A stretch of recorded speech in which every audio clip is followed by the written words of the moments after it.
This is the Ultimate Dallas Sports Show, sponsored by your North Texas Chevy dealers. Together, let's drive. UDSS coming to you live tonight with the NCAA tournament still winding down. Day 4 for the men, day 3 for the women. Mike Leslie, Andrew Cely here with you as always.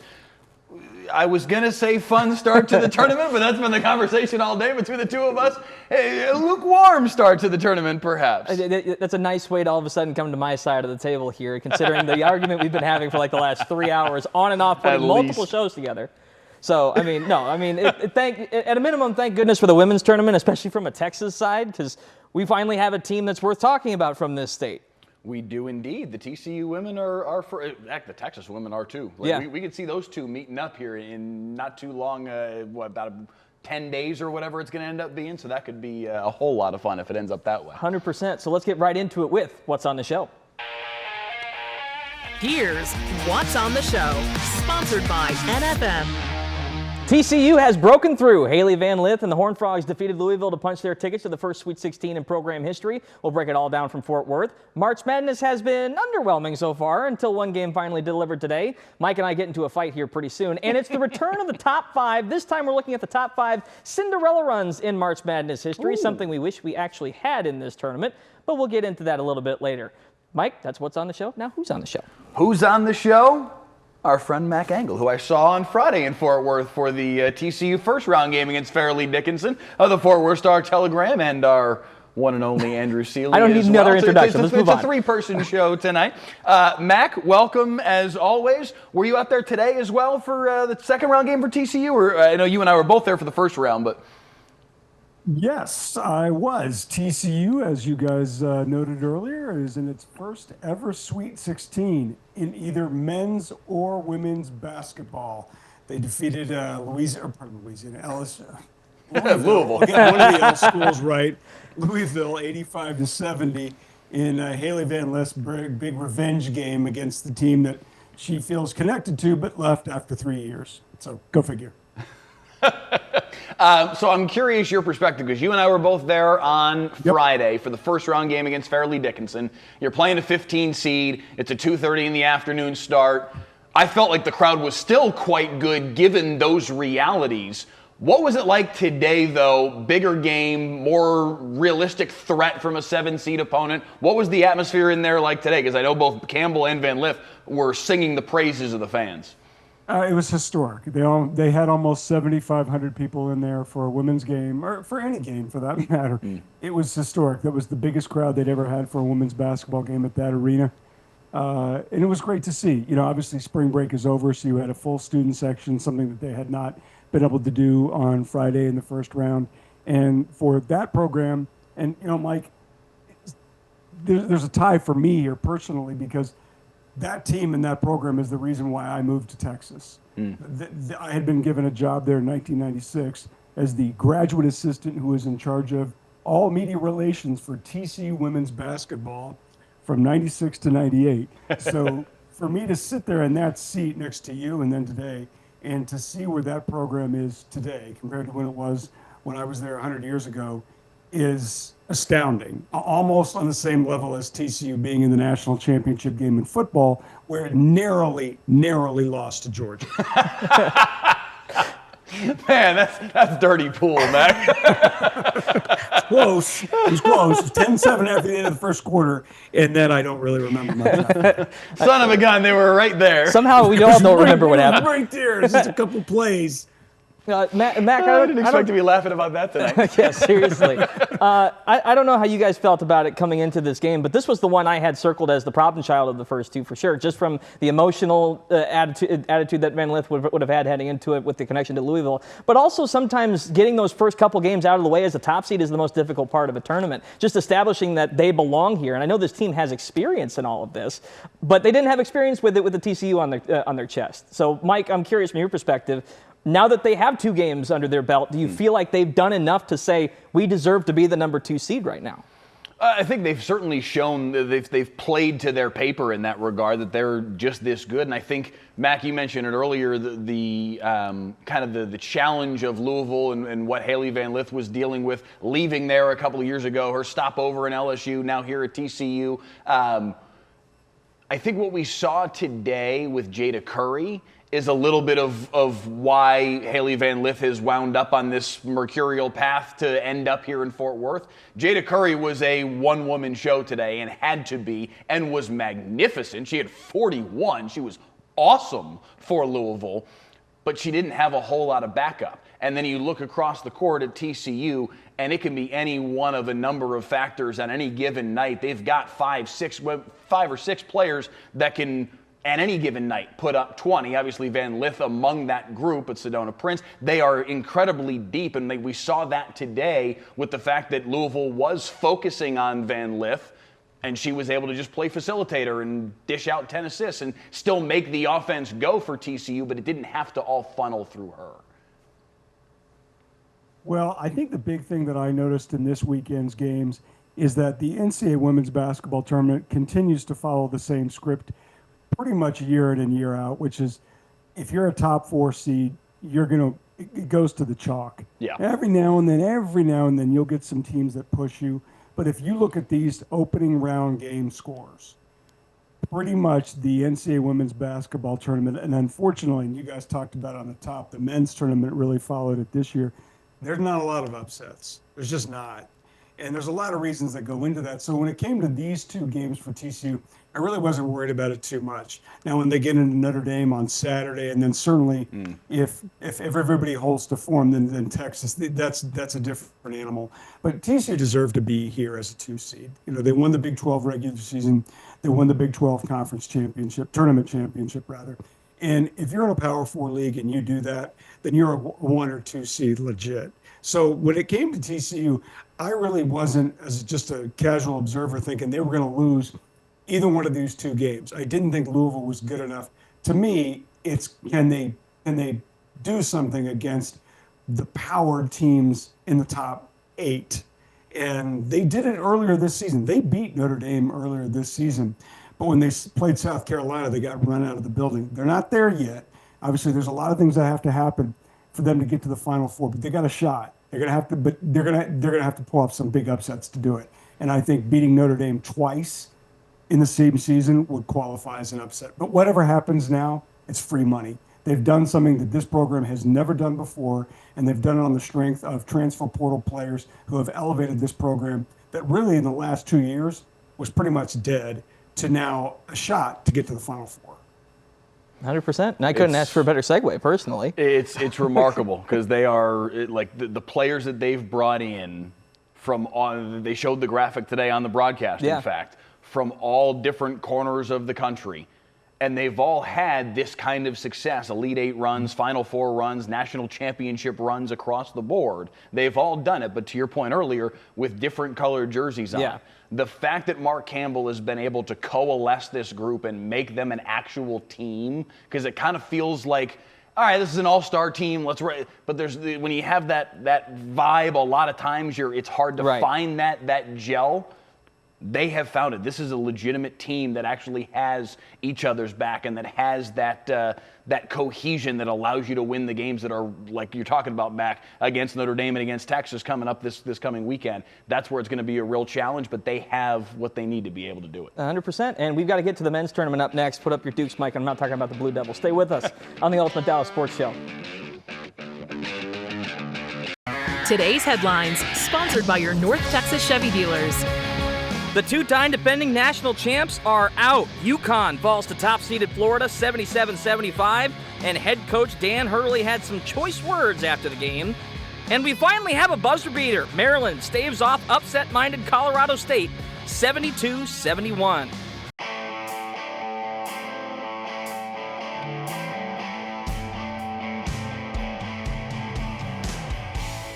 Well, welcome back to the Ultimate Dallas Sports Show. The headlines kind of set it up here. It was the first buzzer beater with Maryland over Colorado State. Mike and I were getting into it earlier, though, about how, quote-unquote, exciting this tournament has been. I feel like the entire tournament has boiled down to the Wisconsin buzzer beater. In other words, the one that didn't happen, which the whole game was coming down to this whole point. Wisconsin could have forced overtime. It was an air ball, and it was a dud. Mike, lead us off here. What do you think about this tournament so far? Because I have been thoroughly underwhelmed up until about 30 minutes ago.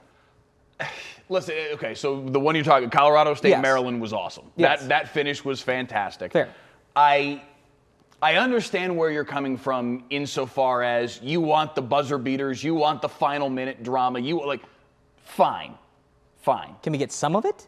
And listen, I'm not opposed to it. I love it too. I'm sure you do. I'm just saying that that's not the only time of the game where the game can be fun. The Texas A&M Michigan game yesterday was a 12-point final score. That was an entertaining game to watch back and forth where Texas A&M raced out to, and at one point in the second half had a 10-point lead, and then Michigan flipped the script on them. That second half was fun to watch. Okay, the final minute wasn't fun to watch, but the game was fun. If you're only in it for the final 90 seconds of the game, then okay, yes, this tournament has been underwhelming so far, but there still has been fun stuff to watch this weekend. All right, Mac, what do you think? Get in here. Yeah, Mike, I'm going to push back a little bit on this one. I don't think the action in the first half before the second media timeout really qualifies as memorable action in any of these games. Like CBS, when the CBS sports crews are cutting up the highlights, they're like, give me the good highlights from Ole Miss and Valparaiso in the first half of that game. What about the Bryce Drew shot? Nah, we don't want that. I said one. second half with Texas A&M and Michigan. There has been nothing about this tournament that has been memorable other than a clear walk on the part of Maryland on the game-winning That shot. is not a walk. That's a gather step. Come on. Oh, okay. Dude, I mean, he took 3 of the biggest steps. Even NBA referees. He took would large say- steps. He's a large Yeah, human. I think I would have had to call that one. The reason why this tournament is what it is not the last weekend. It's always the first 2 or 3 days of the tournament where you can see genuine chaos. That's what sets it apart from everything else. And we haven't seen any of that. And that's happened sometimes in a tournament. Sometimes you just don't get those games. And sometimes you get a whole bunch. And we haven't had any. And I think if you look at the bracket right now, it's basically Target versus Walmart versus Goldman Sachs versus Ford versus Oh, my Chevy. God. It's all of the big brands that have advanced. And I think in this NIL transfer portal world, we may be seeing a lot more of that. So And that kind of gets I just my, don't think. Go ahead. Go ahead. Sorry. No, that kind of gets to my follow-up question because Mike and I have gone back and forth on Texas getting into the tournament and 14 SEC teams getting in. My thought on Texas getting in, it's not so much whether they deserve to get in based off of their results against some of the best teams in the nation. My point is you had your chance. If your conference is that deep, you had your chance to make up ground. There should not be 14 teams from one specific conference that can dilute the field that much. So I think a lot of people look at the results of this tournament and believe, to some degree, that we're headed for a 64-team tournament with 4 major conferences and like a smattering of at-large bids to where 14 teams from a conference will be the regular. Mac, do you see any validity to that, or is this just kind of are we ever going to see a team or a state where Wichita State, VCU, these teams will not be part of the tournament? No, that I don't think, because I think they're ultimately going to go expand to 78 teams. I think that's going to happen. They're going to. Well, it doesn't matter whether or not it should happen. It's going to happen. So I think in by doing that, it's going to guarantee that a conference as big as the SEC, which is up to 20 teams now, so they're going to get in 14 teams, and the Big Ten, which has 180 teams. I think Big Ten's got 18 now. SEC's got 16. Big so Ten, 18, so they're going to get in. So they're going to get in. Well, probably about 2/3 of their league is going to qualify because the way their schedules are stacked up is they just play each other, and by playing each other, their RPI ratings go up. Right. And then the NCAA wants to accommodate all of those one-bid leagues like the Missouri Valley or any number of other ones, and they're just going to get one team in, not 2, one team in. They're going to get their brains kicked in, and every now and then they might pull one out. But what we're really seeing, and we saw this as a result of the NCAA tournament 2 years ago that had all those Cinderellas, San Diego State, Florida Atlantic, UConn, and I'm missing the other one, and nobody watched. It was record low TV ratings. CBS, the NCAA, nobody wants to see that again. Nobody. So I think what we're going to see now is to make sure that ultimately, while there may be some cute little upsets early in the first week, there will be no chance of them by the third week. Interesting. I'm not sure. In other words, I understand the viewership part of it. I do. I just always battle back against that, especially in baseball with smaller markets or the NFL with smaller markets, like the Jaguars winning if they ever get to the Super Bowl. But in those circumstances, like you've got to at least give those teams a shot to get in. I can understand the viewership. Like the MLB always wants Dodgers, Yankees. But there's a reason people watch is for the opportunity, at least building up to see other teams in that spot. I don't disagree with you. And I've had discussions with college coaches about this very premise. And their argument is, you're right, but. And I still think, look, if you go back and look at the TV ratings when Butler played Duke, played Duke in the national championship, the ratings were through the roof. And I think it was two things. It was David versus Goliath, and the fact that the Goliath was Duke. Goliath, that wasn't just Kansas State or some other Power 4 school. It was Duke. It was the bluest of blue bloods in that game. So that was their kind of counter to that one. I think what we've seen is that the consolidation of wealth, of power, both in football and men's basketball, continues unabated. And even though they may expand this tournament to 78 games, which I think they will do, like I said before, it's just going to make it that much harder. They're going to say, well, you got a chance. You're in it. You're on the field. You got a chance. Yeah, okay. It's just going to be a hell of a lot more harder. I think if indeed the 78-team tournament happens, which again, to your point, that's been the conjecture now for a couple of years, it's been rolling in that direction. You're going to see, again, 14 SEC teams, 14 of 16 this year, by the way. They only have 16 teams. 14 of them got in. How do you feel being LSU, by the way? Yeah, LSU and South Carolina. LSU and South Carolina, the only two that didn't get in. And what's crazy to me is the only team that's actually worth having a conversation about whether they belonged in or not is Texas. The other 13 were comfortably in the field. But this is why when I was arguing with them about that, it's not about the individual teams and their records. It's about the fact that there's 14 from one conference. But I don't think that the committee looks at it that way. And I know they don't. That's the problem. That's why they shouldn't, though. It shouldn't be about what conference patch is on your jersey. It should be about should be a blind resume without a team name atop the page. You can't take the resume away from the conference, though, because it's baked into They're trying to take the resume away from the team, let alone the conference. You're seeing a bit of what we got into. Either way, we got to get into it. More talking about Cinderella. We're going to blow through till midnight. Top 5 Cinderellas coming up next. Stay with us. And now it's time for the top 5. Welcome back to the Ultimate Dallas Sports Show. Time now for the top 5, and today we're looking at my top 5 favorite Cinderella runs in March Madness history. Now, granted, most of these are going to slant more recent because that's when my memories happen, so feel free to pick apart all of it once we get through it all. I'm going to blast through them. Coming in at number 5, 2011 VCU, Virginia Commonwealth, put their university on the map at the turn of the decade. Coach Shaka Smart led a dynamic offense, energetic sideline from the number 11 seed all the way to the Final Four before bowing out against Butler. Now, every year, I think twice before picking against VCU, including this year.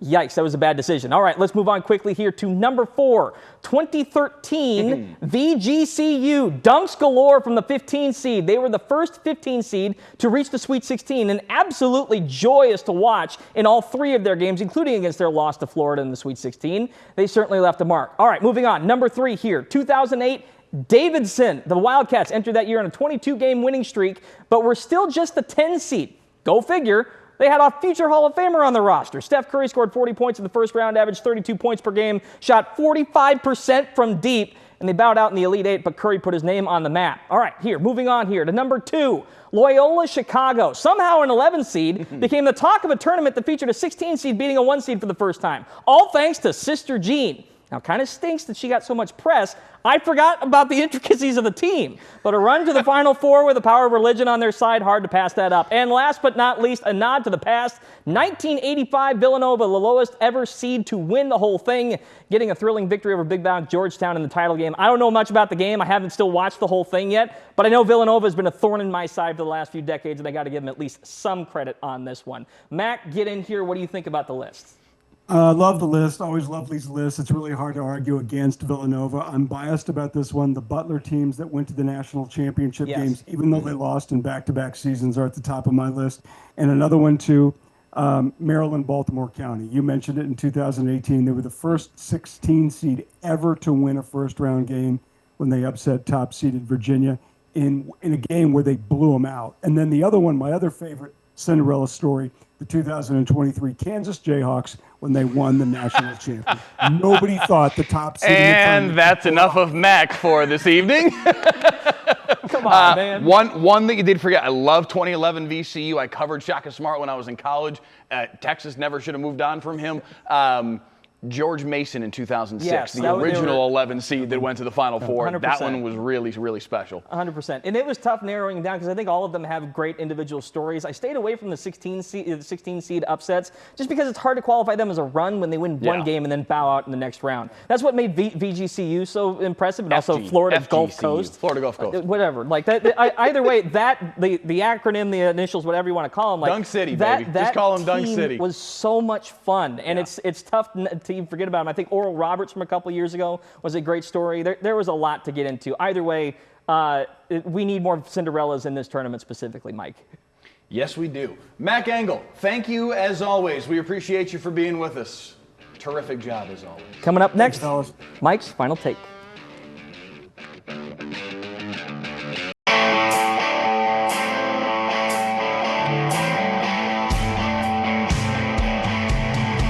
Mike and I will continue arguing for the next couple hours. Before then, though, here's his final take.